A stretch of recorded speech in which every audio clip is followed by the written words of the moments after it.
Bonjour et bienvenue à la Plantac, les plantes sans prise de tête. Je suis Florence, magnétiseuse orientée soins aux animaux et aux plantes, et je viens vous démontrer à travers ces petites vidéos que vous êtes toutes et tous capables de vous occuper d'une plante. Aujourd'hui, je serai accompagnée de Poinsette et de Polly. Le sujet d'aujourd'hui, c'est le sujet qui fâche. Trop d'eau ou pas assez?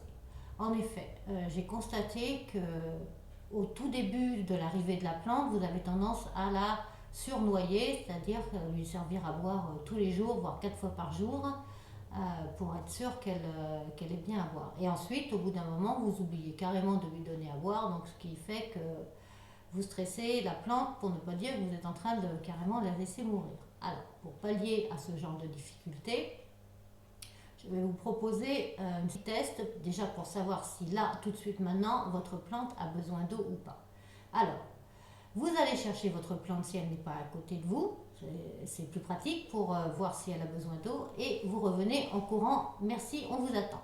Donc pendant ce temps-là, moi, je me lève et je te bouscule. Non, je ne suis pas là pour chanter, non, je prends Polly et petit rappel très très rapide, donc ceci, c'est le pot, ça, c'est la plante, bonjour Polly, pardon, et ça, qui va nous servir pour savoir si la plante a besoin d'eau, c'est la chose marron qui est à l'intérieur, là où il y a mes doigts. Donc ça, c'est les doigts, hop, ça bouge, c'est le doigt.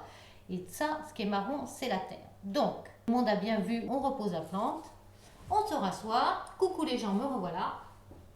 Et nous allons commencer le test. Alors, vous placez la plante devant vous. Vous prenez vos doigts. Ils sont là, les doigts. Donc, n'importe lesquels, je répète, n'importe quelle main, il n'y a pas de problème. Et vous allez positionner 2 doigts ou 3 doigts ou un seul doigt, comme vous voulez, sur la terre. Et s'il y a une sensation d'humidité sur la terre, ça veut dire qu'il y a de l'eau sur la terre, donc il n'y a pas besoin d'arroser plus que ça. Votre plante a suffisamment de quoi faire. On n'est pas à l'apéro, ne lui resservez pas un coup à boire, s'il vous plaît. Voilà.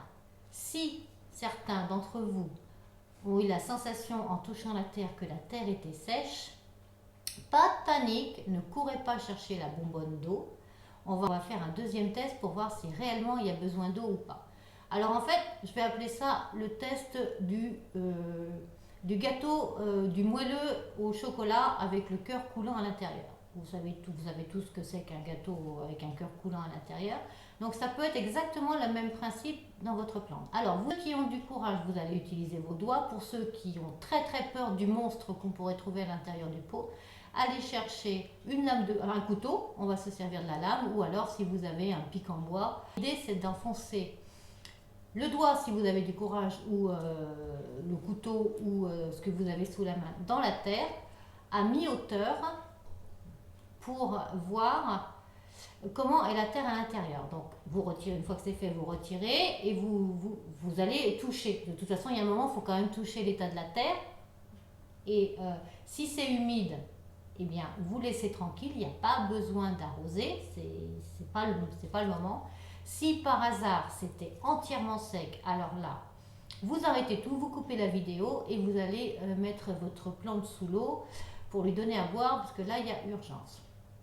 Alors voilà, vous voyez, ce n'est pas si compliqué que ça. C'est déjà, si vous faites le test en mettant vos doigts au-dessus de la terre ou en enfonçant le doigt dans la terre pour voir s'il y a de l'eau, vous savez. Donc voilà, il n'y a pas besoin d'avoir fait des études, c'est vraiment très très simple, mais c'est extrêmement important. Pour ça, je vous dis que c'est important de toucher la plante. Dans une autre vidéo, nous verrons à quelle fréquence arroser les plantes. Je vous donnerai une moyenne, mais c'est vraiment adapté en fonction de l'endroit où vous vivez.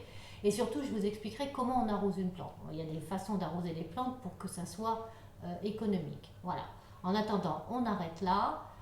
J'espère que ça vous aura aidé. En tout cas, Polly et Poinsette et moi, on est super contents de vous avoir parlé. Si ça vous a plu, n'hésitez pas à nous mettre à toutes les trois un pouce. Alors là, aujourd'hui, j'aimerais beaucoup si vous pouviez trouver un pouce rose, ça sera assorti à mon pull. Ou alors le pailleté, hein, qui reste mon préféré. Et surtout de vous abonner à ma chaîne YouTube si vous voulez recevoir la suite des vidéos. En attendant, on vous dit merci encore une fois et surtout à tout bientôt.